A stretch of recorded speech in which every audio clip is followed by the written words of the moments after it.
जय श्री गणेश दोस्तों, राधे राधे। कैसे हैं आप सभी? उम्मीद करते हैं आप सभी एकदम बढ़िया होंगे, खुश होंगे और भगवान विष्णु की कृपा आप सभी पर हमेशा बनी रहे। दोस्तों तो चलिए जानते हैं माघ माह की पूर्णिमा के बारे में। पूर्णिमा तिथि किस दिन है?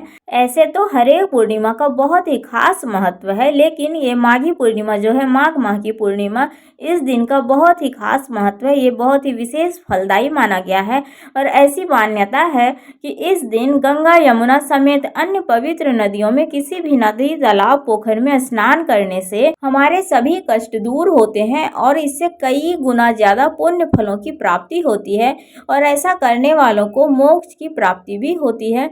तो माघ माह की जो पूर्णिमा है, अगर इस दिन हम नदी, तालाब या गंगा, जमुना में स्नान ना कर सकें तो अपने पानी में गंगा जल मिला करके, तिल मिला करके, माघ माह की जो पूर्णिमा या पूरे माघ माह है, इसमें तिल का विशेष महत्व माना गया है। तो पानी में तिल डाल करके अवश्य स्नान करनी चाहिए हमें। ऐसा करने से हमारे जीवन में सुख, समृद्धि और खुशहाली आती है, बरकत होती है। और इस दिन हमें सुबह सुबह ब्रह्म मुहूर्त में पूर्णिमा के दिन स्नान करके सूर्य देव को जल चढ़ाना चाहिए। जल में तिल डालकर अवश्य सूर्य देव को चढ़ाएं और जल में मिश्री डाल करके मीठा जल सूर्य भगवान को चढ़ाना चाहिए। इस दिन ब्रह्म मुहूर्त में पूजा पाठ करके और जो भी हो सके बन पड़े हमारे सामर्थ्य के अनुसार हमें दान अवश्य करनी चाहिए। पूर्णिमा का दिन है तो दान करना बेहद ही महत्वपूर्ण है।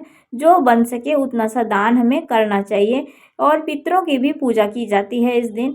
ज़रूरतमंद को जितना हो सके, अगर हो सके तो कुछ दान, खाना वगैरह अगर खिला सकते हैं तो खिलाएं। जितना बन सके उतना करना चाहिए हमें।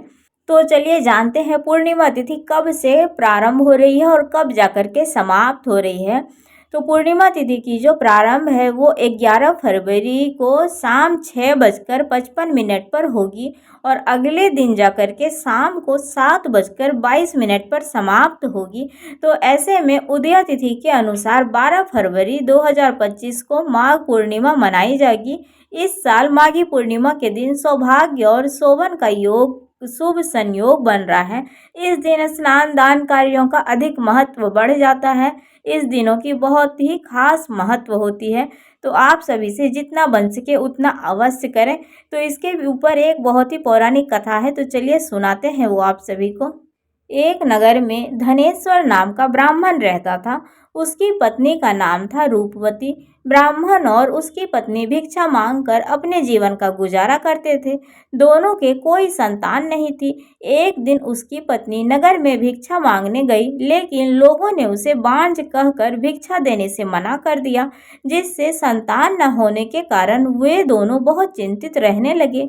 एक दिन किसी ने ब्राह्मण की पत्नी रूपवती को संतान प्राप्ति के लिए 16 दिनों तक काली माता की पूजा करने के लिए कहा।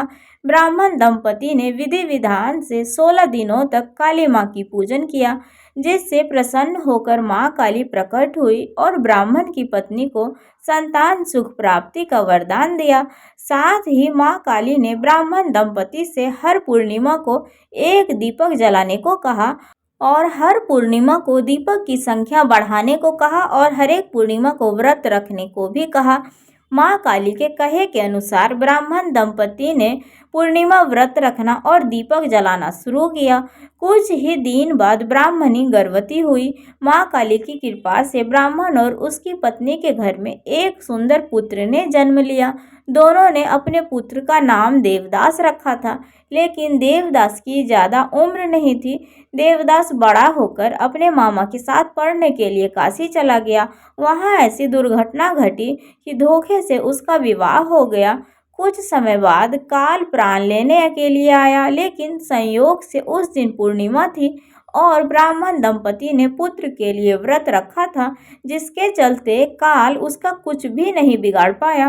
तभी से पूर्णिमा का दिन व्रत रखना बेहद शुभ माना गया है। मान्यता है इस दिन जीवन के सभी कष्टों से मुक्ति मिलती है और हर मनोकामना पूर्ण होती है। तो ये थी पूर्णिमा व्रत की कहानी। और पूर्णिमा के दिन सत्यनारायण भगवान की भी पूजा होती है और इस दिन सत्यनारायण भगवान की भी कहानी सुनी जाती है। इसका भी बहुत विशेष महत्व है। तो चलिए दोस्तों, ये थी पूर्णिमा तिथि की कुछ जानकारी जो आप सभी को दिए। अगर कहानी पसंद आई हो और वीडियो अच्छी लगी हो तो लाइक, सब्सक्राइब, कमेंट, शेयर आप सभी ज़रूर कर दीजिएगा दोस्तों। तो चलिए मिलते हैं आप सभी से फिर से अगले वीडियो में, तब तक के लिए राधे राधे, हर हर महादेव, जय श्री हरि विष्णु।